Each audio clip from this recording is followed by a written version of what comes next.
À 9 heures du matin, deux agents de sécurité m'ont saisi par les bras. Leurs doigts s'enfonçaient dans ma chair, laissant des bleus. Allez, Madame Rousseau, ne résistez pas, disait-il, sans compassion ni excuse dans la voix. Ma fille Céline se tenait derrière moi, pas une larme dans les yeux, seulement une froide détermination. Maman, c'est pour ton bien. Cette phrase, la phrase classique de toutes les trahisons. Et moi, 68 ans, en bonne santé, saine d'esprit, j'ai été forcée de monter dans une ambulance et emmenée à la maison de repos Saint-Antoine, une maison de retraite. Et ce jour-là, j'ai perdu ma liberté, ma maison et mes biens d'une valeur de 850 000 euros. Bonjour, je suis Madeleine Rousseau. Aujourd'hui, je vais vous raconter l'un des secrets de famille les plus sombres qui se soient déroulés à Nice, peut-être même en France. Ce n'est pas qu'une histoire, c'est un avertissement, un cri de révolte et finalement une épopée de victoire. J'ai 68 ans, je suis historienne de l'art à la retraite. Pendant 42 ans, j'ai travaillé au musée des beaux-arts de Nice. J'ai expliqué à des milliers de visiteurs les drames d'ombre et de lumière du Caravage, les nymphéas de Monet, les explosions de couleurs de Matisse. J'ai commenté des tableaux représentant des centaines de litiges d'héritage, des familles d'aristocrates qui s'entretuaient, des liens du sang corrompus par l'argent. Mais je n'ai jamais pensé qu'un jour, le plus grand litige d'héritage se déroulerait dans ma propre vie. Et la plus cruelle ironie, en tant qu'historienne de l'art, j'ai lu le côté obscur de l'humanité sur des toiles. Mais quand j'ai regardé ma propre famille, j'étais aveugle. Cette histoire est une histoire de vol, mais c'est aussi une histoire de trahison. Une histoire qui raconte comment une femme âgée a été ignorée par sa propre famille, comment elle a été déclarée folle, comment elle a été dépossédée de ses biens. Maintenant, avant de commencer l'histoire, j'ai une faveur à vous demander. Cette vidéo n'est pas seulement mon histoire. Chaque année, des milliers de personnes âgées sont exploitées, privées de leurs droits par leurs propres enfants. En France, en Angleterre, en Turquie, partout. Si cette histoire vous apprend quelque chose, veuillez liker. Surtout s'il y a des personnes âgées dans votre famille. Mère, père, grand-père, grand-mère, partagez cette vidéo avec eux. Abonnez-vous à la chaîne Histoire de Madeleine, car je continuerai à raconter de vraies luttes pour la justice.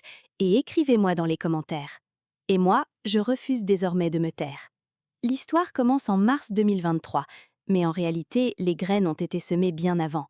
À Nice, sur les collines de Cimier, ma villa sur le chemin du Bois Fleuri.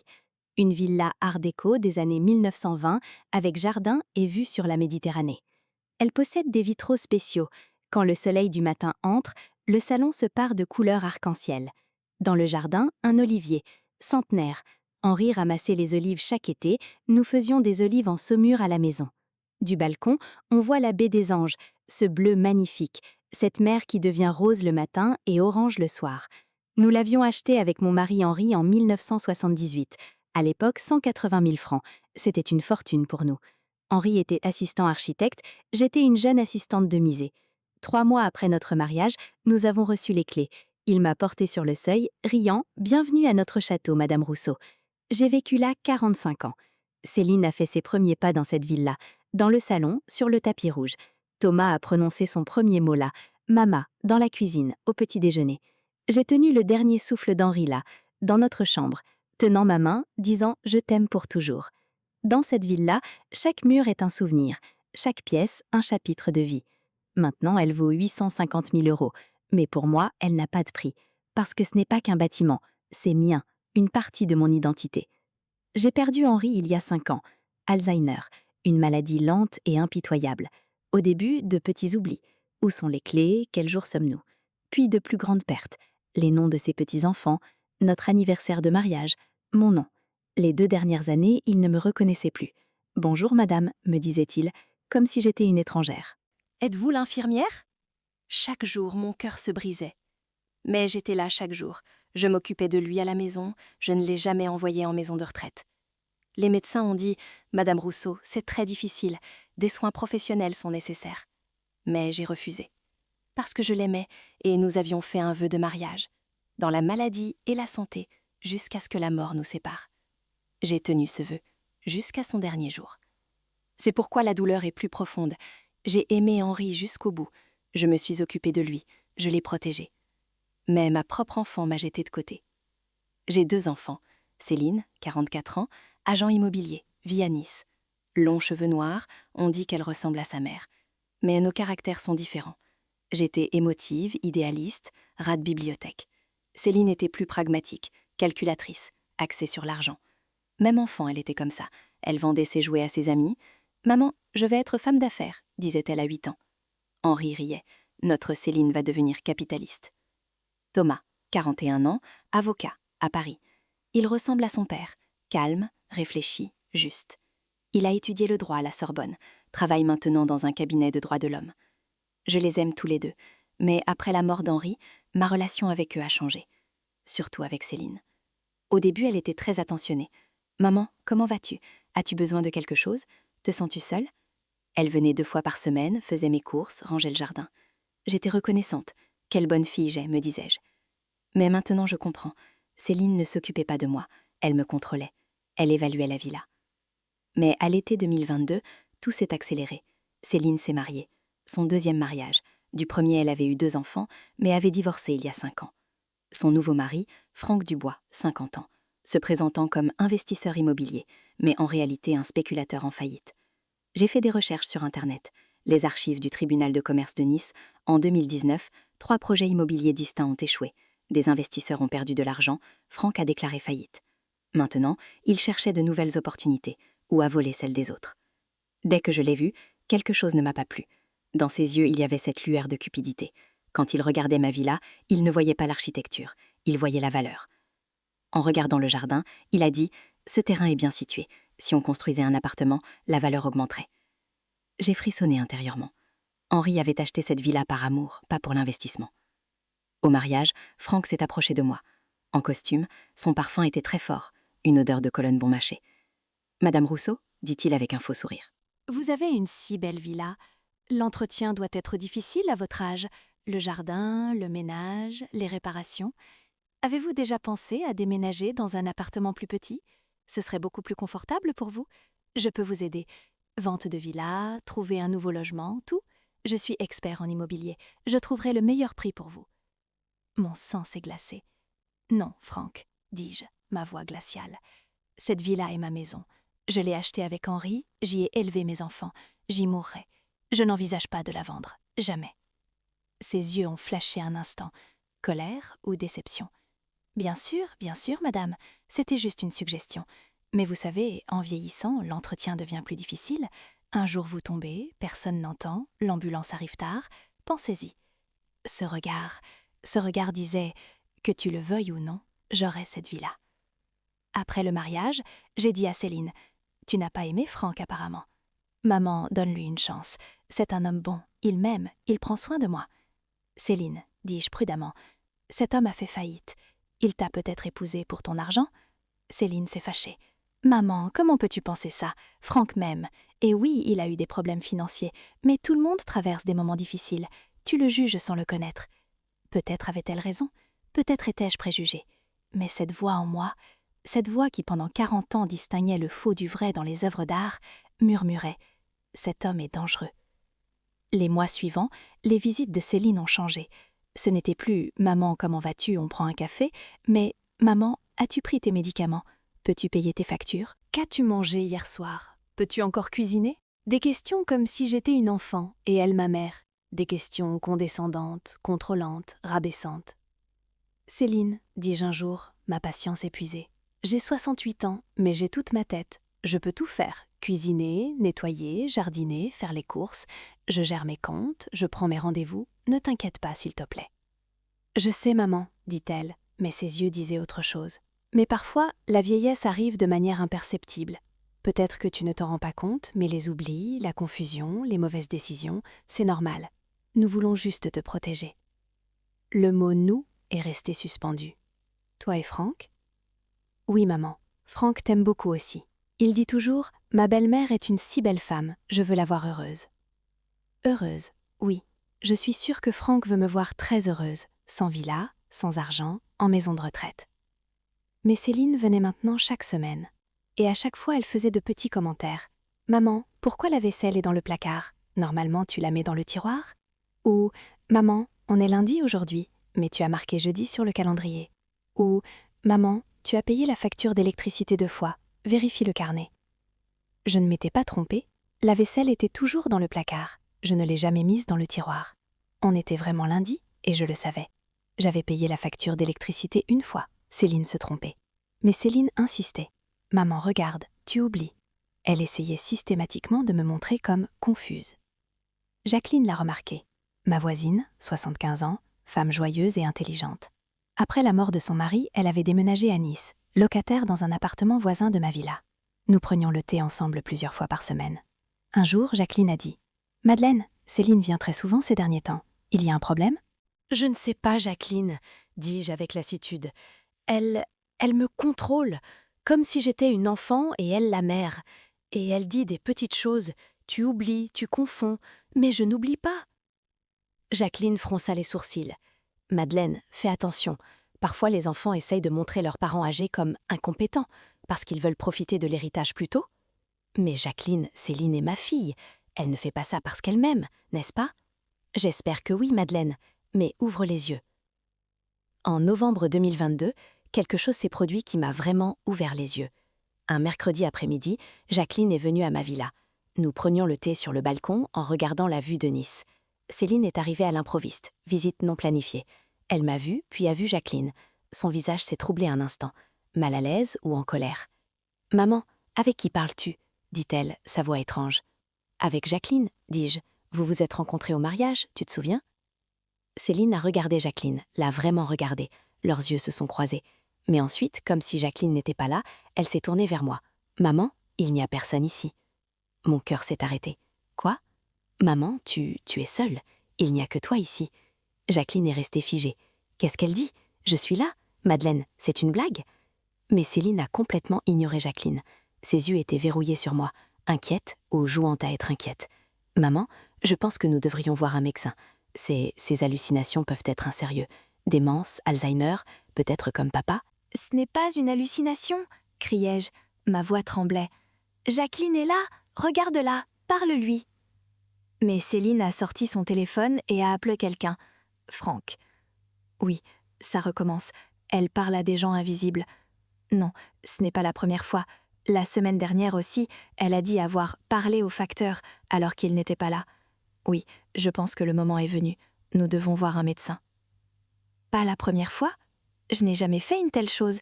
C'était un mensonge. Mais Céline notait au téléphone. Hallucination, date, heure, comme si elle tenait un dossier. Jacqueline bondit. « Madeleine, c'est un piège. Elle essaye de te faire passer pour folle. Je pars, mais écoute, trouve un avocat. Protège-toi. » Céline ignorait toujours Jacqueline. Jacqueline est sortie, a claqué la porte. Le bruit était clairement audible. Mais Céline a dit « Maman, assieds-toi s'il te plaît, je dois te parler. » Ce soir-là, après le départ de Jacqueline, je me suis assise, n'arrivant pas à croire que ma fille, ma propre fille, essayait de me faire passer pour folle. Je n'ai pas pu tenir, j'ai pleuré. Parce que j'ai compris, Céline et Franck jouaient un jeu systématique, planifié, malveillant. Et le but de ce jeu, me montrer comme pas saine d'esprit, m'envoyer en maison de retraite et s'emparer de ma villa. L'Alzheimer d'Henri, il l'utilisait. En disant « Maman va être comme papa », il trompait les gens. Mais comment prouver ? Qui me croirait ? Une vieille femme se plaignant de sa propre fille, qui écouterait ? On dirait « paranoïa de vieillesse » et on passerait. Décembre 2022. Un samedi matin, on a frappé à la porte.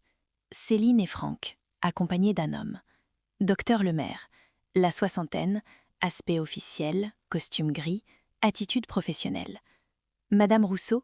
dit-il gentiment mais froidement, « votre fille s'inquiète pour vous. Je souhaite évaluer votre état de santé. Un petit examen, ce sera vite fini, ne vous inquiétez pas. » « Je n'ai aucun problème de santé, dis-je, mais plus ma voix était forte, plus je paraissais instable. Bien sûr, madame, c'est juste routine. Je vais vous poser quelques questions. Asseyons-vous. » Nous nous sommes assis dans le salon. Le docteur Lemaire a sorti un carnet de notes. « Quel jour sommes-nous, madame ?»« Samedi, 17 décembre 2022. »« Très bien. La capitale de la France ? » ?»« Paris. » « Les noms de nos enfants ? » ?»« Céline et Thomas. »« Parfait. Eh bien, madame, ces derniers temps, avez-vous eu des hallucinations visuelles ou auditives ? Avez-vous vu des gens qui n'existaient pas ? Je me suis arrêtée. Si je disais non, Céline dirait « Mais la semaine dernière, Jacqueline, Si je disais oui, on me diagnostiquerait une démence. Non, docteur, je n'ai jamais eu d'hallucination. Jacqueline est une personne réelle, ma voisine. Céline la connaît, mais a fait semblant de ne pas la connaître. Le docteur Lemaire a regardé Céline. Céline a dit « Docteur, ce jour-là, je n'ai vu personne d'autre à la villa. Seulement ma mère, dans le fauteuil, parlant toute seule. » Mensonge. Mais je n'avais aucune preuve. Jacqueline était là, mais maintenant elle était chez elle, pas ici. Le docteur Lemaire a hoché la tête. Madame Rousseau, à votre âge, parfois l'esprit joue des tours, surtout s'il y a de la solitude. Le cerveau crée des amis pour combler le vide. Cela peut être un signe précoce d'Alzheimer, exactement comme votre mari, Henri. Ma colère a explosé. Je ne suis pas comme Henri. Ma mémoire est parfaite. J'ai toute ma tête. C'est un complot. Ma fille et mon gendre veulent ma villa. Le docteur Lemaire prenait des notes silencieusement. Paranoïa, théorie du complot, comportement défensif. Chaque mot me rendait plus malade. L'examen s'est terminé. Le docteur Lemaire est passé dans une autre pièce pour parler avec Céline et Franck. La porte était fermée, mais je me suis approchée, j'ai écouté. Docteur, quel est l'état de maman? Madame Céline, je suis désolée, mais votre mère présente des signes de déclin cognitif, démence légère, hallucinations, pensées paranoïaques. Vivre seule à la maison constitue un risque. Chute, incendie, mauvaise utilisation des médicaments, les dangers sont nombreux. Alors, que recommandez-vous, docteur? La voix de Franck pleine de fausses inquiétudes. Une maison de retraite? Mais maman va beaucoup s'y opposer. Malheureusement, les patients ne réalisent généralement pas leur propre état. C'est à la famille de décider. Je vais rédiger un rapport. Avec ce rapport, vous pourrez obtenir une procuration légale. Vous pourrez prendre des décisions au nom de votre mère. Je me suis figée. Procuration? Il pourrait décider à ma place? Le docteur Lemaire est passé dans une autre pièce pour parler avec Céline et Franck. La porte était fermée, mais je me suis approchée. J'ai écouté. Docteur, quel est l'état de maman? Madame Céline, je suis désolée, mais votre mère présente des signes de déclin cognitif. Démence légère, hallucinations, pensées paranoïaques. Vivre seule à la maison constitue un risque.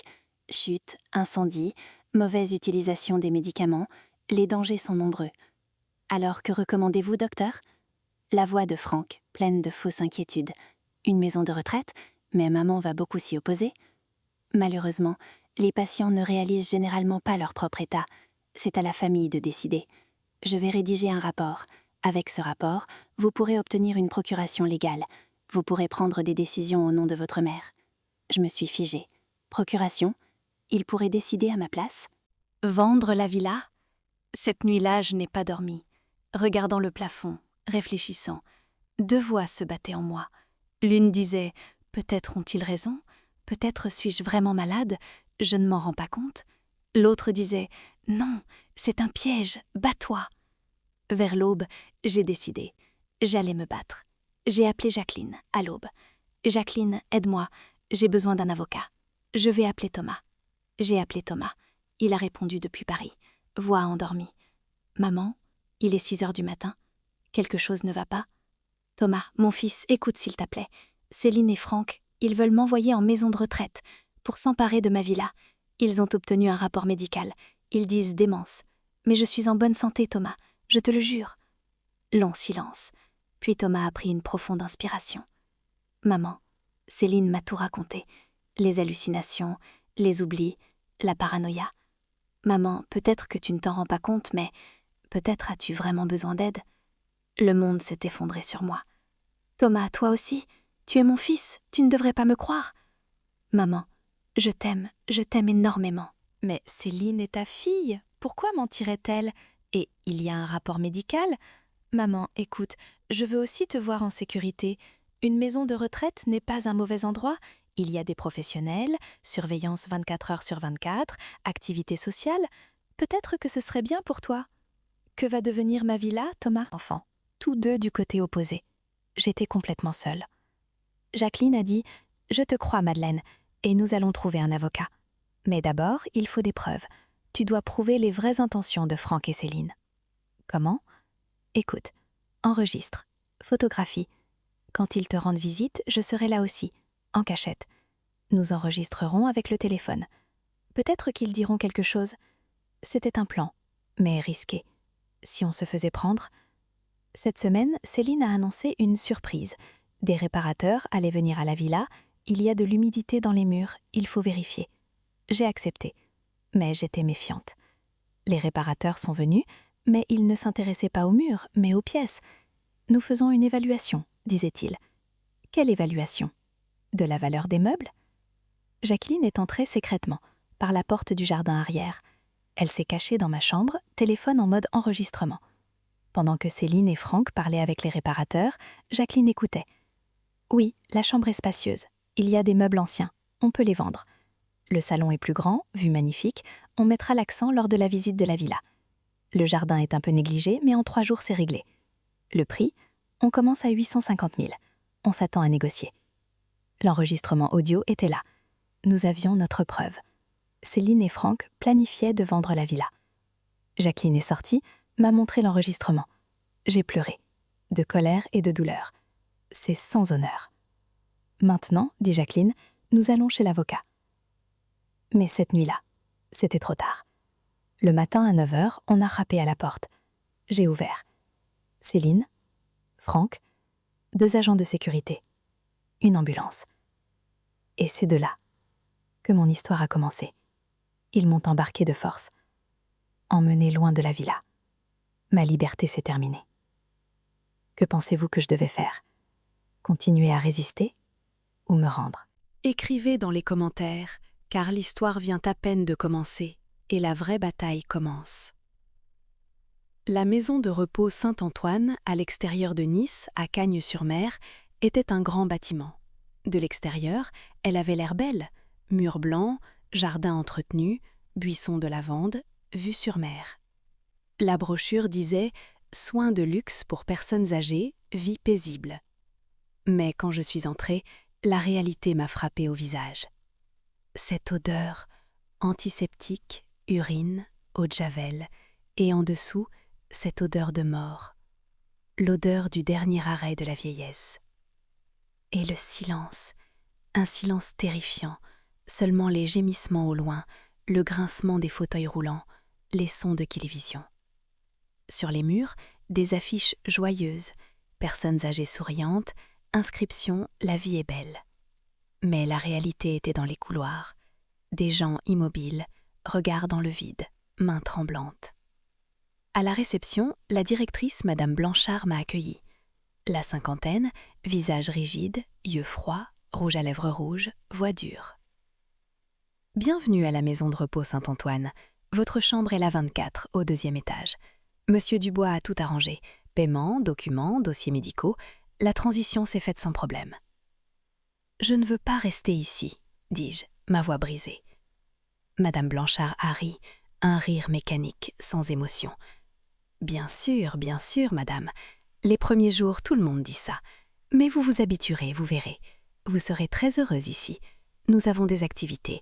Bingo, artisanat, promenades au jardin. Et les repas sont délicieux. Mensonge. Chaque mot était un mensonge. Mais qui m'écoutait? Une infirmière, jeune, philippine, visage fatigué, m'a conduite à la chambre. Les chambres étaient dans les couloirs, chacune avec une carte nominative. Madame Lefebvre, 89 ans, Monsieur Arnaud, 91 ans. Âge et nom, les identités réduites à ça. La chambre 24 s'est ouverte. Petite, stérile, froide. Lit une place, comme un lit d'hôpital métallique. Placard, fin, bon marché. Petite salle de bain. Cabine de douche, toilette, lavabo, tout ensemble. Fenêtre, mais cadre métallique, verrouillé. Pour la sécurité, madame, dit l'infirmière. Certains résidents sont instables, risque de chute. De la fenêtre, on voyait le jardin. Pelouse, quelques bancs, personnes âgées qui marchaient. Mais tout autour, une haute clôture, grillage. N'était-ce pas une prison? Le dîner est à 18h, petit déjeuner à 7h30, médicaments 3 fois par jour, matin, midi, soir. Heure de visite 14h-16h, seulement en semaine. Des questions? Dit l'infirmière. Oui, quand puis-je sortir? L'infirmière m'a regardée avec tristesse. Madame, c'est une décision médicale.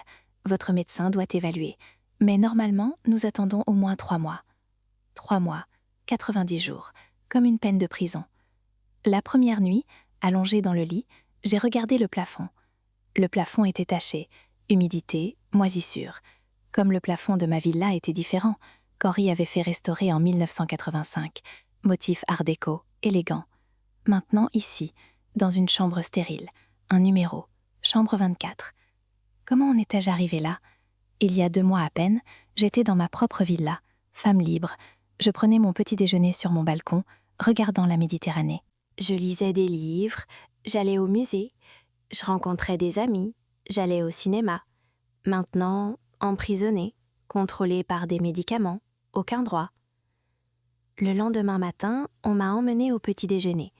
Grande salle, longue table, 30-40 personnes âgées. La plupart plus de 80 ans, fauteuils roulants, déambulateurs, cannes. Certains ne pouvaient pas parler, paralysie, AVC. Certains parlaient mais sans sens, démence, Alzheimer. Une femme criait continuellement « Marie, Marie, où es-tu » Un homme regardait son assiette et demandait « C'est quoi ?» à chaque fois. J'étais différente d'eux, j'étais en bonne santé, mon esprit était clair, mes mouvements libres. Mais j'avais été placée ici, comme si j'étais malade aussi.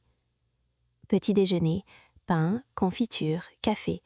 Mais le pain était rassis, le café froid, la confiture sans goût. Je pensais au petit déjeuner de ma villa, croissants frais, marmelade maison, l'espresso fait par Henri. J'ai pleuré. Une femme assise à côté de moi l'a remarqué. Âgée, dans les 80 ans, mais ses yeux étaient encore vifs. « Tu es nouvelle ?» dit-elle. « Oui, Madeleine. Moi, c'est Geneviève. Je suis ici depuis 3 ans. Tu t'habitueras. » Je ne veux pas m'habituer. Je veux sortir d'ici. Geneviève a ri amèrement. Nous avons tous dit ça, mais personne ne sort, parce que notre famille nous oublie. Pour eux, nous sommes déjà morts. Cette phrase s'est plantée comme un couteau. Notre famille nous oublie. Céline allait-elle m'oublier? Ou pire, allait-elle prendre ma villa et m'enterrer ici? Ce jour-là, l'infirmière Sophie est venue. La trentaine, visage gentil, voix douce. « Madame Rousseau, vos médicaments. » Dans sa main, un petit gobelet en plastique, avec 3 pilules, blanche, bleue, jaune. « Quels médicaments ?» demandai-je. « Votre médecin les a prescrits, pour l'anxiété, pour le sommeil, pour la tension artérielle. » « Je n'ai pas d'anxiété, je n'ai pas de problème de sommeil, je ne prends pas de médicaments. » Sophie m'a regardée avec tristesse. « Madame, je suis désolée, mais c'est un ordre médical. Si vous ne les prenez pas, nous serons obligés de vous les donner de force. S'il vous plaît, ne rendez pas les choses difficiles. » De force. Donc même mon corps ne m'appartenait plus. J'étais contrôlée comme un objet. La première semaine, j'ai refusé de prendre les médicaments. Je les mettais dans ma bouche, puis je les sortais, je les jetais aux toilettes. Mais les infirmières l'ont remarqué. Le 2e jour, 2 infirmières sont venues, ont tenu mes bras, ont ouvert ma bouche de force, ont mis les pilules dedans, ont tenu ma mâchoire. « Avalez, madame, avalez. » J'ai pleuré, mais j'ai avalé. Parce que je ne pouvais pas respirer, j'étouffais. Ce jour-là, quelque chose s'est brisé en moi. Ma résistance. Parce que j'ai compris. C'était une prison. Et moi, j'étais une prisonnière. Les médicaments étaient donnés chaque jour, et chaque jour, je sentais que je devenais un peu plus stupide. Le matin, se lever était très difficile. Mes jambes comme du plomb, ma tête tournait. Pendant la journée, le sommeil venait, constamment fatigué, constamment flou. Le soir, après avoir mangé, je m'évanouissais presque. La nuit, je faisais des cauchemars. Henri mourant, Céline riant en brûlant la villa, Franck comptant l'argent. « Ces médicaments me tuent, dis-je à Sophie. »« Non, madame, ils vous calment seulement. C'est normal pour les personnes âgées. Vous êtes très tendue. Les médicaments vous détendent. » Détendre, oui. J'étais tellement détendue que je ne pouvais plus penser, plus bouger, comme un légume. La 2e semaine, Céline est venue en visite. Franck était avec elle. Nous nous sommes assis dans le jardin, sur un banc, au soleil. Autour, d'autres résidents parlaient avec leurs visiteurs. Mais la plupart étaient seuls. Aucun visiteur n'était venu. « Maman, comment vas-tu? Tu t'es habituée ?» demanda Céline, sa voix pleine de fausse inquiétude. « Non, Céline, je ne me suis pas habituée. Je veux sortir d'ici. Je veux rentrer à la maison. S'il te plaît. Céline a regardé Franck. Franck a répondu gentiment mais froidement. Madame Rousseau, votre maison nécessite actuellement de l'entretien. Nous faisons des rénovations. Murs, électricité, plomberie. C'est une vieille villa, vous savez. Les problèmes apparaissent. Des rénovations? Sans ma permission? Ma colère a monté. Maman, Céline a essayé de me tenir la main, mais je l'ai retirée. Tu reçois des soins ici. Nous prenons des décisions à ta place. Parce qu'il y a une procuration. Tu te souviens? Tu l'as signée. Procuration. Quelle procuration? Je n'ai signé aucune procuration. Franck a sorti un document de son sac. Il l'a montré. Document officiel, cachet de notaire, date, et en bas, ma signature. Ou une signature qui ressemblait beaucoup à la mienne. Maman, tu l'as signé, ici, le 10 janvier 2023. Tu ne te souviens pas parce que tu as des problèmes de mémoire. Mais le notaire a été témoin, tout est légal. Je me souvenais. Le 10 janvier, j'étais dans mon salon de villa en train de regarder la télévision. Aucun notaire n'est venu, je n'ai signé aucun document. C'était faux. Mais je ne pouvais pas le prouver. Parce que le document était là, ma signature était là, le cachet du notaire était là. Je ne crois pas à ça, dis-je, ma voix tremblant. Vous mentez. C'est faux. Les yeux de Céline se sont remplis de larmes, mais de fausses larmes. Maman, regarde dans quel état tu es. Tu ne nous crois plus, tu échafaudes des théories du complot. Le docteur avait raison, paranoïa démentielle. Je ne suis pas folle, criai-je. Tout le monde autour s'est retourné. Les infirmières ont couru. Madame Rousseau, calmez-vous. Mais je ne pouvais pas me calmer, parce que ma famille me volait et j'étais impuissante. Céline et Franck sont partis. Je me suis assise. Mes mains tremblaient. Jacqueline m'a serrée dans ses bras. Tu as réussi, Madeleine. Tu t'es battue. En sortant du tribunal, des journalistes attendaient. Madame Rousseau, comment vous sentez-vous? Allez-vous pardonner à votre fille? Que ferez-vous maintenant? J'ai pris une profonde inspiration. Devant les caméras, microphone au visage. La justice a été rendue, dis-je. Mais ce n'est pas seulement ma victoire. C'est une victoire pour les 600 000 victimes en France. Parce que maintenant, nous élevons la voix. Maintenant, les personnes âgées ne sont plus des victimes silencieuses. Ce sont des individus qui connaissent leurs droits et peuvent se battre. Cette nuit, avec Jacqueline au salon de ma villa, nous avons bu du champagne. Madeleine, dit Jacqueline, tu as accompli quelque chose d'incroyable. Combien de femmes auraient ce courage? Je ne sais pas, Jacqueline, mais peut-être que maintenant d'autres seront encouragées aussi. Alors que vas-tu faire maintenant? Juste retourner dans ta villa et reprendre ta vie normale? J'ai réfléchi. Ma villa était revenue. C'était formidable. Mais n'était-ce pas suffisant? 600 000 victimes. Elles restaient silencieuses, souffraient encore. Non, Jacqueline, dis-je, je ne vais pas juste retourner dans ma villa. Je vais créer une organisation. Que pensez-vous que Madeleine devrait faire? Devrait-elle simplement retourner à sa vie ou commencer un mouvement plus grand? Écrivez dans les commentaires, car Madeleine, une femme, avec la voix d'une femme, va changer la France.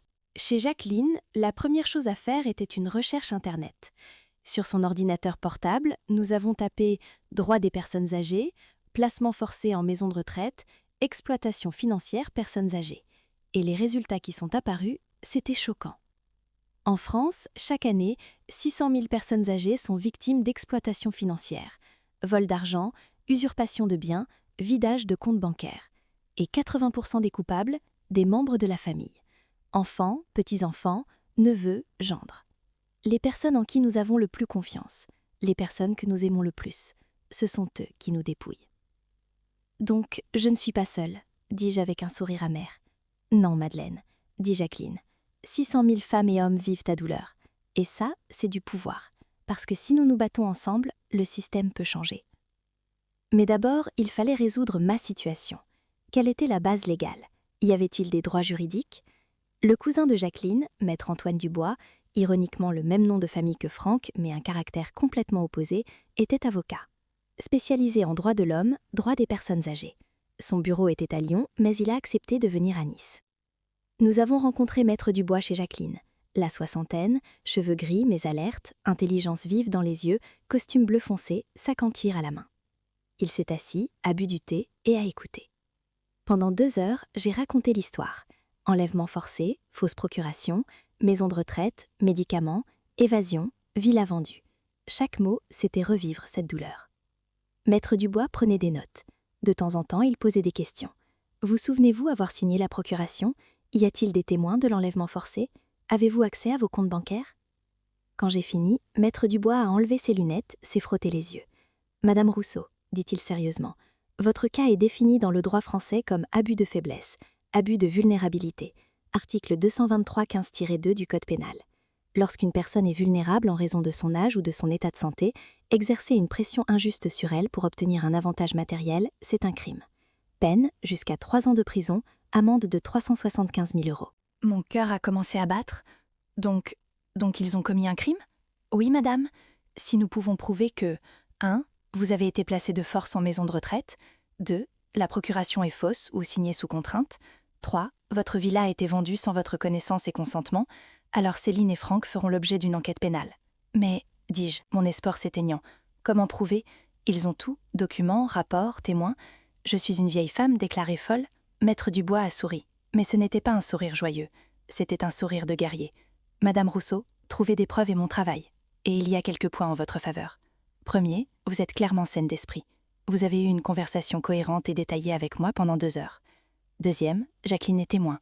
Le jour où vous auriez eu une hallucination, Jacqueline était là. Troisième, des voisins ont vu votre enlèvement forcé. Quatrième, l'enregistrement audio de Franck, conversation villa à vendre. Ce sont des débuts. Alors, que faisons-nous maintenant? Maître Dubois a expliqué le plan. Étape 1, évaluation psychiatrique indépendante. Contre le rapport du docteur Lemaire, un nouveau rapport. Étape 2, demander les relevés bancaires. Comment la vente de la villa s'est faite, où est allé l'argent, qui est autorisé, tout voir. Étape 3, rassembler des témoins. Jacqueline, voisin, employé de la maison de retraite, quiconque peut dire la vérité. Étape 4, intenter une action en justice. Tribunal civil, annuler la procuration, invalider la vente de la villa, et tribunal pénal, poursuivre Céline et Franck. Cela, dit Maître Dubois, sera long, épuisant, coûteux. Mais si vous voulez vraiment vous battre, nous avons une chance de gagner. Coûteux? M'inquiétai-je. Je n'ai pas d'argent du tout. Madame, je travaillerai pour vous pro bono, gratuitement. Parce que votre cas n'est pas seulement le vôtre, c'est un cas test. Si nous gagnons, des milliers de femmes trouveront le courage. Mes yeux se sont remplis de larmes. Merci, maître. Merci. Le premier travail, l'évaluation psychiatrique. Maître m'a dirigée vers Dr Isabelle Fontaine. La cinquantaine, respectée. Professeure de psychiatrie à l'Université de Nice, experte judiciaire. Dans son bureau, elle m'a examinée pendant 3 heures. Des questions, beaucoup de questions. Quel jour sommes-nous, madame? Combien d'enfants avez-vous? Quelle est l'adresse de votre maison? Qui étaient les derniers premiers ministres? Comptez les objets sur cette image. Souvenez-vous de ces mots. Je vous les demanderai dans 10 minutes. Des tests. Test d'intelligence, test de mémoire, test de logique. J'ai tout réussi. Conversation. Mon état émotionnel, mes relations familiales, mon histoire de vie. J'ai tout raconté. Docteur Fontaine prenait des notes, mais ne jugez pas. Finalement, Madame Rousseau, dit Docteur Fontaine. J'ai terminé mon rapport, et le résultat est le suivant. Vous n'avez aucun déclin cognitif. Votre mémoire est parfaite, vous êtes dans les 10% supérieurs de tous les tests. Votre raisonnement logique est aiguisé. Jugement, prise de décision, résolution de problèmes, tout est au-dessus de la norme. Votre équilibre émotionnel est stable. Oui, vous êtes sous stress, mais c'est normal et compréhensible. Je ne suis absolument pas d'accord avec le rapport du docteur Lemaire. Vous êtes pleinement capable légalement. Mon souffle s'est copé. Mes yeux se sont remplis de larmes. Vraiment, docteur? Oui, madame. Je témoignerai en tant qu'expert judiciaire. Vous êtes saine d'esprit, capable de prendre vos décisions. Ce jour-là, chez Jacqueline, j'ai pleuré. Mais cette fois, c'était des larmes de joie. Parce qu'enfin, quelqu'un disait « Tu es en bonne santé ». Mais pourquoi le docteur Lemaire a-t-il fait un faux rapport? Docteur Fontaine m'a regardé attentivement. Madame, parfois les médecins, sous la pression de la famille, peuvent ne pas faire d'évaluation objective. Ou pire, ils peuvent recevoir une incitation financière de la famille. Incitation financière. Pot de vin. Donc le docteur Lemaire avait probablement reçu de l'argent de Franck pour écrire un rapport de démence. Avec cette information, Maître Dubois est passé à l'action. Il a déposé une plainte officielle contre le docteur Lemaire auprès de l'Ordre des médecins. En même temps, il a intenté une action contre Céline et Franck, 2 tribunaux, tribunal civil et tribunal correctionnel, pénal. Mai 2023, tribunal civil, première audience, palais de justice de Nice, grand, majestueux, couloir en marbre, bâtiment historique. En entrant, mes mains tremblaient, mais je croyais en moi. C'était ma première expérience de tribunal, terrifiant, mais aussi donnant du pouvoir. Parce qu'enfin, j'allais faire entendre ma voix. Celle d'audience 3. Juge Mercier, la cinquantaine, expérimenté, visage sérieux, mais regard juste, une femme. À la table, nous, moi, Maître Dubois, partie adverse, Céline, Franck, leur avocat, Maître Leclerc. Quand Céline m'a vu, son visage est devenu blanc. Franck, lui, en colère, agressif, Maître Leclerc, froid, professionnel. Juge Mercier. L'audience est ouverte. Affaire, Rousseau contre Dubois. Objet, annulation de procuration, invalidité de la vente de villa. Les parties sont-elles prêtes? Nous sommes prêts, Madame le juge, dit Maître Dubois. Nous sommes prêts, dit Maître Leclerc. Maître Dubois a fait sa déclaration d'ouverture. Il a résumé l'histoire, enlèvement forcé, faux rapport, fausse procuration, vente sans autorisation. Madame le juge, dit-il, ce n'est pas un simple différend familial, c'est un crime systématique. Monsieur Franck Dubois a délibérément ciblé Madame Rousseau. Il a épousé sa fille, gagné sa confiance, puis a exécuté son plan. Il a fait déclarer Madame folle, lui a retiré ses droits, a usurpé ses biens. Et maintenant ici, il va dire « nous avons fait ça pour son bien ». Mais la vérité est « ils l'ont fait par cupidité ». Maître Leclerc a objecté. « Objection, Madame le juge. Mon client est accusé, mais aucune preuve n'a encore été présentée. » Des preuves? Maître Dubois a présenté le rapport de Dr Fontaine. Voici l'évaluation psychiatrique indépendante. Madame Rousseau est parfaitement saine. Le rapport du docteur Lemaire est soit erroné, soit délibérément faux. Juge Mercier a lu le rapport. Elle a froncé les sourcils. Intéressant. 2 rapports, résultats complètement opposés. Oui, Madame le juge, parce que le docteur Lemaire n'est pas objectif. Nous soupçonnons qu'il a reçu un pot de vin. La salle a ondulé. Maître Leclerc s'est levé d'un bond. Objection. C'est une accusation grave, sans preuve. Des preuves? Maître Dubois a montré les relevés bancaires. Sur le compte du docteur Lemaire, le 15 décembre 2022, 5 000 € ont été déposés. Expéditeur, Franck Dubois. Bombe! La salle a été choquée. Franck est devenu blanc. Céline s'est couverte le visage de ses mains. Juge Mercier s'est tourné vers Franck. Monsieur Dubois, qu'est-ce que ce virement? Franck bégayant, c'est juste des honoraires de conseil au docteur. Normal. Conseil? Quel conseil? Vous êtes agent immobilier, le docteur Lemaire est psychiatre. Quel conseil? Franck s'est tu. Il ne pouvait pas répondre. Juge Mercier a continué. Madame Rousseau, le tribunal vous posera quelques questions. Bien sûr, Madame le juge. Avez-vous signé la procuration le 10 janvier 2023? Non, Madame le juge. Ce jour-là, j'étais chez moi, seule. Aucun notaire n'est venu. Je n'ai signé aucun document. Alors cette signature, elle a montré la procuration. J'ai regardé. La signature, oui, elle me ressemblait, mais pas exactement. La lettre M était différente, j'écris plus courbé. La lettre E droite, j'écris plus rond. Madame le juge, ce n'est pas ma signature. Elle ressemble, mais c'est une imitation. Juge Mercier a appelé un expert graphologue. L'expert a examiné, loupe, lumière, comparaison. 10 minutes plus tard, Madame le juge, mon évaluation, cette signature est à 85% de probabilité une imitation.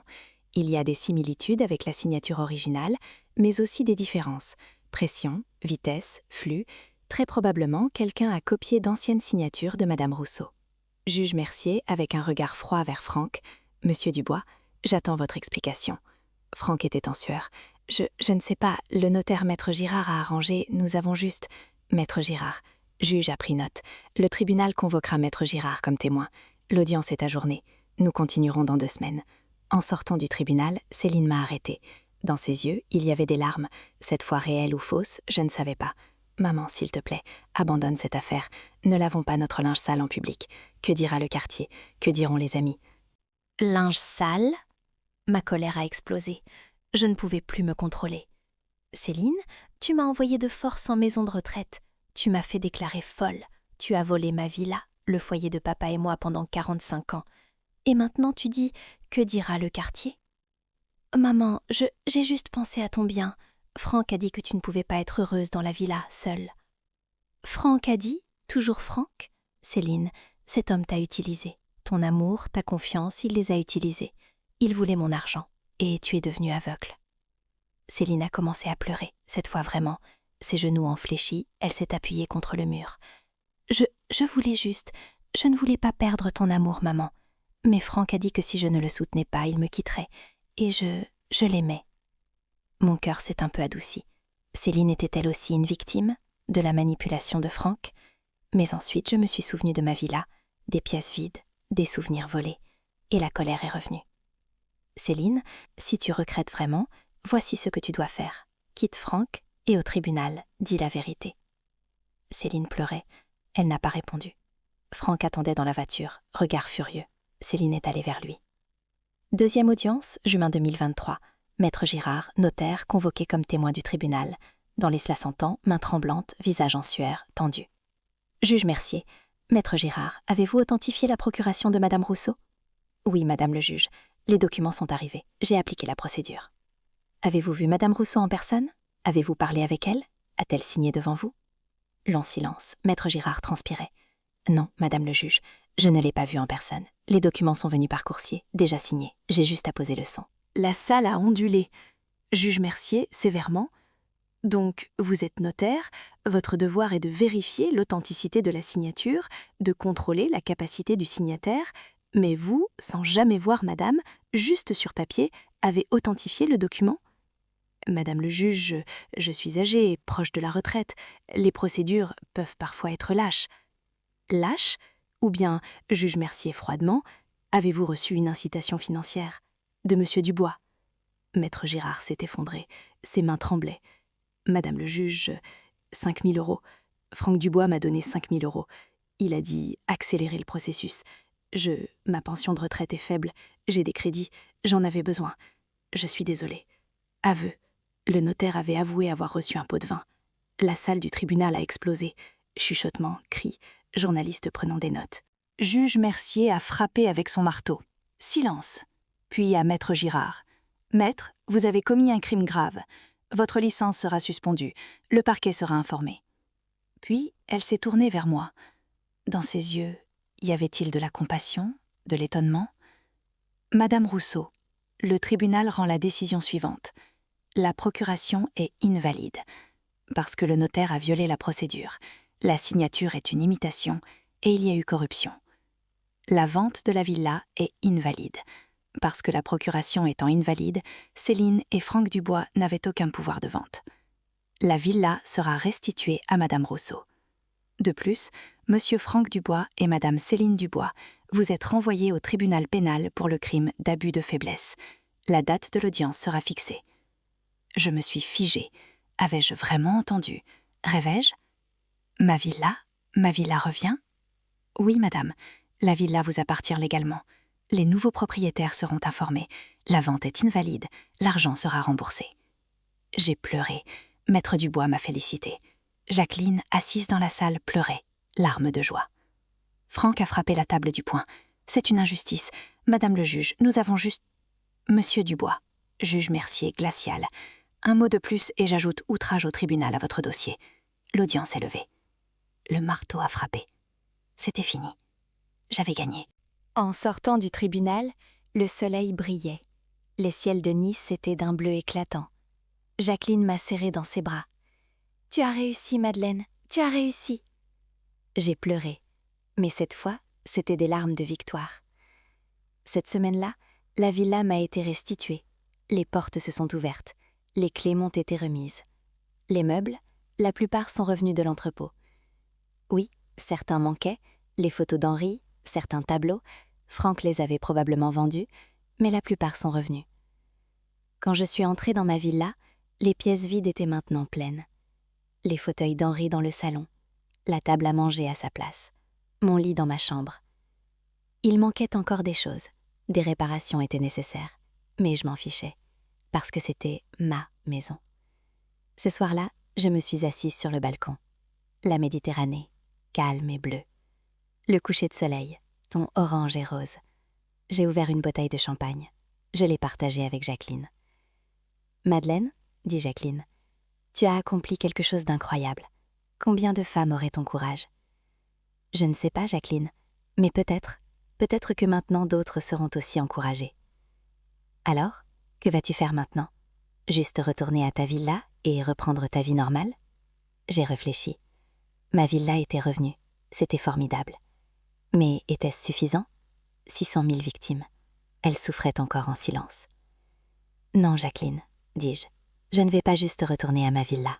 Je vais créer une organisation. » Que pensez-vous que Madeleine devrait faire ? Devrait-elle simplement retourner à sa vie ou commencer un mouvement plus grand ? Écrivez dans les commentaires, car Madeleine, une femme avec une voix de femme, va changer la France. Juillet 2023, le procès pénal de Franck et Céline au tribunal correctionnel de Nice. Grande salle d'audience. Jury, procureur, journalistes, spectateurs. Cette affaire n'était plus seulement la mienne. Les médias s'y intéressaient. Le journal Nice Matin, complot familial contre une femme âgée. France 3 TV, Madeleine Rousseau a récupéré ses droits.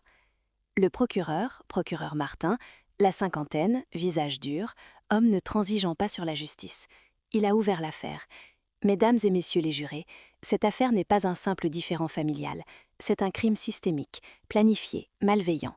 Monsieur Franck Dubois et Madame Céline Dubois ont délibérément exploité une femme âgée, la propre mère de Madame. Ils l'ont envoyée de force en maison de retraite, ont créé de faux documents, ont usurpé ses biens d'une valeur de 850 000 €. C'est l'article 223-15-2 du Code pénal. Abus de faiblesse, abus de vulnérabilité. Et nous devons punir ce crime, non seulement au nom de Madame Rousseau, mais au nom des milliers de victimes en France. Le jury, 9 personnes, âges variés, sexe, profession. Tous écoutaient sérieusement. Certains étaient âgés. Peut-être se voyaient-ils en Madeleine. Le procureur m'a appelé comme témoin. J'ai prêté serment, main sur la Bible. Je jure de dire la vérité, toute la vérité. Madame Rousseau, dit le procureur, veuillez raconter au jury. Le 8 mars 2023, ce matin-là, que s'est-il passé ? Et j'ai raconté. Les coups à la porte, les agents de sécurité, le visage froid de Céline, l'embarquement forcé dans l'ambulance. Qu'il traînait mes jambes, que je criais, que les voisins regardaient, mais personne n'intervenait. La maison de retraite, cette odeur, ce silence, cette prison. Les médicaments, l'administration forcée, l'esprit confus, les jours perdus. L'évasion, mon cœur battant, la peur que la police me recherche. La villa vide, les photos d'Henri disparus, les meubles évanouis, le mensonge, pour ton bien, sur la note. Chaque mot sortait difficilement de ma bouche, parce que la douleur renaissait. Mais c'était nécessaire, parce que le silence protège le crime, et je ne me tairai plus.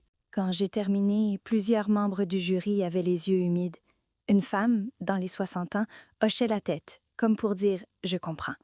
Un homme, jeune, dans les 30 ans, était en colère. Ses regards vers Franck étaient remplis de haine. L'avocat de Franck, Maître Leclerc, la quarantaine, visage pointu, style agressif, m'a soumise à un contre-interrogatoire. « Madame Rousseau, vous avez 68 ans. À cet âge, parfois, la mémoire peut faillir. Vous pouvez vous souvenir des événements de manière plus dramatique, être émotionnel. Peut-être que ce qui s'est passé n'était pas aussi terrible que vous le racontez ? » « Non, maître, dis-je, ma voix résolue. Je me souviens de chaque détail nettement. Le rapport de Dr Fontaine le confirme. Ma mémoire est parfaite. Ce qui s'est passé est exactement comme je l'ai raconté. Et si vous ne faites pas confiance à la mémoire d'une femme de 68 ans, que le jury fasse confiance, parce que je dis la vérité. » Le jury a applaudi. Le juge les a fait taire, mais il souriait. Maître Leclerc a continué. « Mais, madame, peut-être que votre fille s'inquiétait vraiment. Peut-être a-t-elle pris une mauvaise décision, mais l'intention n'était pas mauvaise. Peut-être qu'elle, parce qu'elle vous aimait. » « Intention ?» Ma voix s'est élevée. Je ne pouvais plus me contrôler. « Maître Leclerc, l'intention était de vendre ma villa. L'intention était de voler mon argent. L'intention était de m'enfermer dans une chambre et de m'oublier. Si c'est ça l'amour, je préfère la haine. » La salle a ri. Le procureur a souri. Franck était furieux. Céline pleurait. Puis Céline a été appelée comme témoin. Elle a prêté serment, mais sa voix tremblait. Ses mains étaient moites. Le procureur a posé des questions. Comment ça a commencé? Qui a eu l'idée? Où est allé l'argent? Céline a d'abord essayé de se défendre. Je m'inquiétais pour ma mère. Elle était seule dans la villa. Il y avait un risque de chute. Franck a dit que peut-être une maison de retraite serait mieux. Mais Madame Céline, le procureur a coupé froidement. Votre mère n'est jamais tombée. Il n'y a aucun rapport médical sur quoi que ce soit de tel. Il n'y avait aucune urgence. La vérité est que vous, sous la pression de votre mari Franck, vouliez les biens de votre mère, et pour les obtenir, vous l'avez fait déclarer folle. Céline a commencé à pleurer. J'avais peur. Franck a dit que si je ne le soutenais pas, il me quitterait. Il avait des crédits, des dettes, il avait besoin d'argent. Je l'aimais, je ne pouvais pas le perdre. Mais maintenant je comprends, j'ai fait une erreur. Je suis désolée, maman, je suis désolée. Silence. Le jury regardait, avec compassion ou dégoût, c'était mitigé. Le procureur a continué. Madame Céline, vous avez 44 ans, vous êtes une femme adulte, vous avez fait un choix. Protéger la mère ou le mari, et vous avez choisi le mari.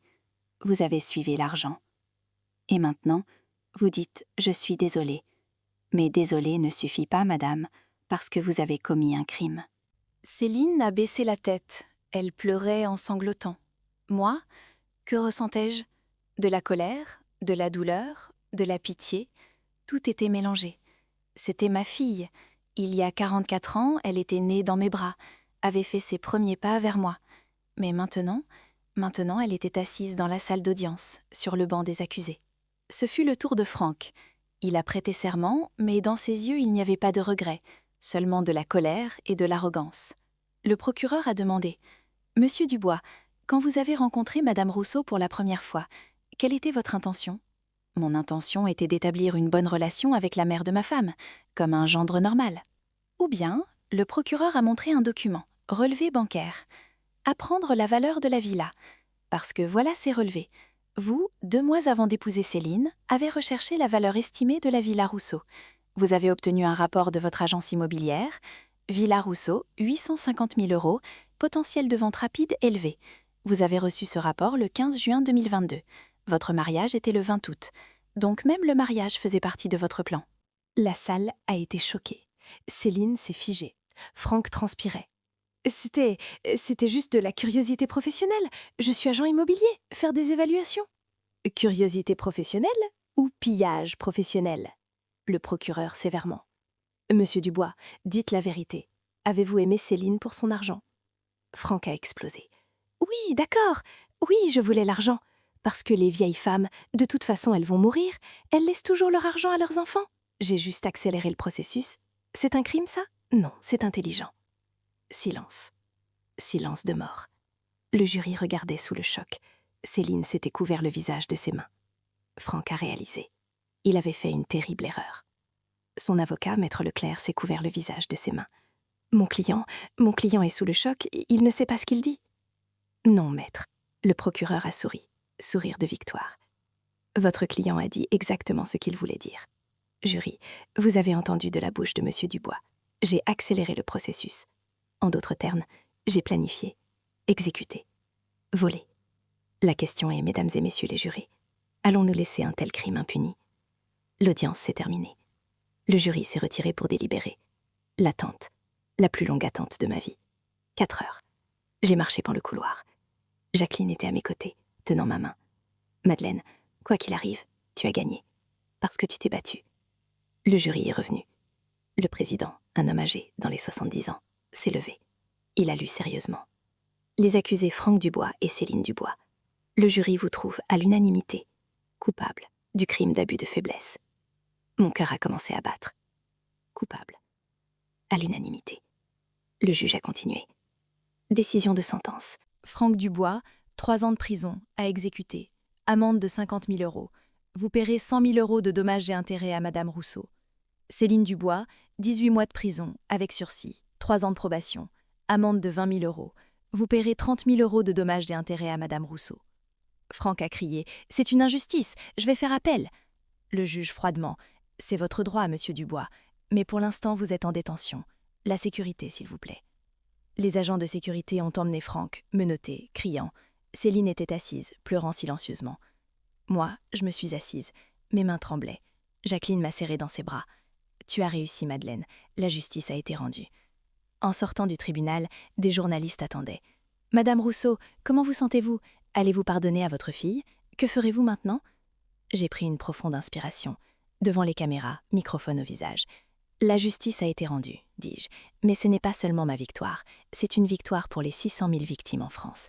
Parce que maintenant, nous élevons la voix. Maintenant, les personnes âgées ne sont plus des victimes silencieuses. Ce sont des individus qui connaissent leurs droits et peuvent se battre. Alors, quels sont vos projets maintenant? Je crée une organisation. Protection des aînés, protection des personnes âgées. Notre but, protéger les personnes âgées de l'exploitation familiale. Éducation, conseil, soutien juridique. Parce qu'aucune femme, aucun homme ne doit plus jamais vivre ma douleur. Ce soir-là, avec Jacqueline dans le salon de ma villa, nous avons bu du champagne. « Madeleine, dit Jacqueline, tu n'as pas seulement sauvé ta propre vie, tu as fait naître l'espoir de milliers de femmes. Quel grand pouvoir !» Mais Jacqueline, dis-je, le pouvoir seul ne suffit pas. Créer une organisation, oh comme c'est difficile. Mais ma décision était claire. Août 2023. J'ai officiellement créé l'association Protection des aînés. Le premier bureau, c'était le salon de ma villa. L'ancien bureau d'Henri, maintenant un centre de justice. Un bureau, un ordinateur, un téléphone. Nous avons créé un site web. Le petit-fils de Jacqueline était concepteur web, il l'a fait gratuitement. Nous avons imprimé des brochures. Personnes âgées, connaissez vos droits. Comptes de réseaux sociaux, Facebook, Instagram, Twitter. La première semaine, 50 emails sont arrivés, tous de femmes âgées ou leurs amis. Pourriez-vous aider dans ma situation? Chaque email était une version de mon histoire. Marguerite, 72 ans, de Marseille, mon fils a pris ma pension de retraite. Il a pris ma carte bancaire, je vais m'occuper de toi, a-t-il dit. Mais je ne vois jamais d'argent. Je ne peux pas acheter de nourriture, je ne peux pas acheter de médicaments. Que dois-je faire? J'ai répondu à Marguerite. Je lui ai expliqué ses droits légaux. J'ai recommandé un avocat, travaillant en pro bono, ami de Maître Dubois. 2 mois plus tard, Marguerite a récupéré son argent. Son fils a été reconnu coupable au tribunal. Simone, 65 ans, de Lyon, ma fille veut me faire déclarer mentalement incompétente. Mais je suis en bonne santé. Elle veut juste ma villa, elle veut la vendre. Elle a obtenu un rapport médical, il dit démence. Mais c'est un mensonge. Aidez-moi, Madame Rousseau. Nous avons dirigé Simone vers Dr Fontaine. Une évaluation indépendante a été faite. Résultat, Simone était parfaitement saine. La demande de sa fille a été rejetée au tribunal. Chaque histoire de succès me donnait de la force. Parce que je comprenais, je ne m'étais pas battue seulement pour moi, j'avais lancé un mouvement. Septembre 2023, nous avons commencé à attirer l'attention des médias. France 2, chaîne de télévision nationale, a proposé une interview. Documentaire intitulé « Madeleine Rousseau, la femme qui élève la voix des personnes âgées ». Dans l'interview, j'ai raconté mon histoire. Enlèvement forcé, prison, lutte, victoire. Puis j'ai présenté d'autres victimes, Marguerite, Simone et plus. Chaque femme a partagé sa propre histoire, devant les caméras, avec des larmes, de la colère, mais aussi de l'espoir. Nous, dis-je devant la caméra, nous ne sommes plus 600 000, nous sommes 1 million, parce que chaque victime signifie une famille. Enfants, petits-enfants, amis, tous sont touchés, et nous nous taisons plus. Après la diffusion de l'interview, elle est devenue virale. Le site web a planté, le serveur surchargé. Des milliers de visiteurs, des centaines d'emails, les téléphones sonnaient sans arrêt. Vous êtes mon héroïne. Merci, vous avez donné une voix à notre voix. Grâce à vous, j'ai trouvé le courage. Une femme, Claire, 70 ans, de Toulouse. Madame Rousseau, j'ai vu votre histoire à la télévision. J'ai pleuré parce que je vis la même chose. Mon gendre essaie de s'emparer de ma villa. Mais maintenant, grâce à vous, je vais me battre aussi. Octobre 2023, quelque chose d'autre s'est produit. Plus grand encore. L'Assemblée nationale, le Parlement français, a proposé un projet de loi. Loi Rousseau. La loi Rousseau. Le nom, mon nom de famille. La loi renforçait les droits des personnes âgées. 2 rapports médicaux indépendants obligatoires pour un placement forcé en maison de retraite. Signature de procuration devant notaire, avec témoin, enregistrement vidéo. Transactions financières de personnes âgées, contrôle bancaire, alarme sur transfert suspect. Exploitation familiale, peine sévère, jusqu'à 50 prisons, amende de 500 000 €. J'ai été convoquée au Parlement le 25 octobre 2023. Palais Bourbon, majestueux, historique, cœur de la démocratie française. En entrant, mes genoux tremblaient. L'hémicycle, 577 sièges de députés, immense salle, statue de Marianne, drapeau français. Moi, 68 ans, historienne de l'art à la retraite, J'allais parler à la tribune. Le président, nous allons écouter Madame Rousseau. Je me suis tenue à la tribune. Mes mains tremblaient, mais ma voix était résolue. Le discours que j'avais préparé, 10 minutes. Messieurs le Président, Mesdames et Messieurs les députés, chers citoyens. Je suis Madeleine Rousseau, 68 ans, historienne de l'art à la retraite. Il y a 6 mois, ma propre famille, ma fille et mon gendre, m'ont envoyé de Sorce en maison de retraite. Ils ont volé ma villa, volé mon argent, volé ma liberté. Ils m'ont déclarée folle. Et moi, pendant 3 semaines, j'ai été enfermée dans une chambre, droguée, avec des médicaments. On a essayé de me faire oublier. Mais je n'ai pas oublié. Je me suis battue. Je me suis échappée. J'ai trouvé un avocat. Je suis allée au tribunal. Et j'ai gagné. Ma villa est revenue. Mon droit est revenu. Mais je ne parle pas seulement pour moi. Je parle au nom de 600 000 victimes. Chaque année en France, des personnes âgées victimes d'exploitation. La plupart d'entre elles, des femmes, veuves, seules. La plupart d'entre elles, silencieuses, effrayées, honteuses. Et je vous dis, mesdames et messieurs les députés, ça suffit maintenant. Les personnes âgées ne sont pas des membres vulnérables et sans valeur de la société. Nous sommes des membres expérimentés, sages, ayant des droits. Nous avons payé des impôts, élevé des enfants, construit la société. Et maintenant, nous méritons d'être protégés. Loi Rousseau. Cette loi n'est pas qu'un document. C'est un message. La France protège ses aînés. La France défend la justice. Je vous appelle à voter. Adoptez cette loi. Et des milliers de femmes, des milliers d'hommes vous remercieront. Merci. J'ai terminé. Silence. Puis applaudissements. Ovation debout. 577 députés se sont levés. Certains pleuraient. Le président souriait. Le vote a eu lieu. Loi Rousseau. 512 pour, 65 contre. Adopté. Ce jour-là est entré dans l'histoire. Et moi, juste une femme âgée, j'ai changé la France. À la sortie du Parlement, des journalistes se sont précipités. « Madame Rousseau, comment vous sentez-vous? Que signifie cette victoire pour vous ?» Cela, dis-je en regardant la caméra, ce n'est pas la victoire d'une femme, c'est la victoire d'une nation. Parce qu'aujourd'hui, la France a dit « les personnes âgées comptent ». Les personnes âgées ont de la valeur. Les personnes âgées doivent être protégées. Et moi, j'en suis fière. En rentrant à la maison, à ma villa, le soleil se couchait. La Méditerranée se parait de ton orange-rose. Je me suis assise sur le balcon. J'ai versé un verre de vin. J'ai regardé la photo d'Henri, notre jour de mariage, nos 2 jeunes, heureux, pleins d'espoir. « Henri, murmurai-je, j'espère que tu es fier. Je me suis battue. Pas seulement pour moi, pour tout le monde. Et nous avons gagné, mon amour. Nous avons gagné. » Et le téléphone a sonné, un numéro inconnu. « Allô? Madame Rousseau? Je suis Élise, de Bordeaux. J'ai entendu votre histoire. J'ai regardé votre discours au Parlement. Et moi aussi je suis exploitée par ma fille. Pourriez-vous m'aider? » J'ai souri. J'étais fatiguée, mais heureuse. « Bien sûr, Élise. Nous allons vous aider. Parce que maintenant, aucune femme n'est seule. Protection des aînés est là. Et nous allons nous battre avec toi. » Aujourd'hui, décembre 2025, l'association Protection des aînés a atteint 5000 membres. Nous avons des bureaux dans 15 villes.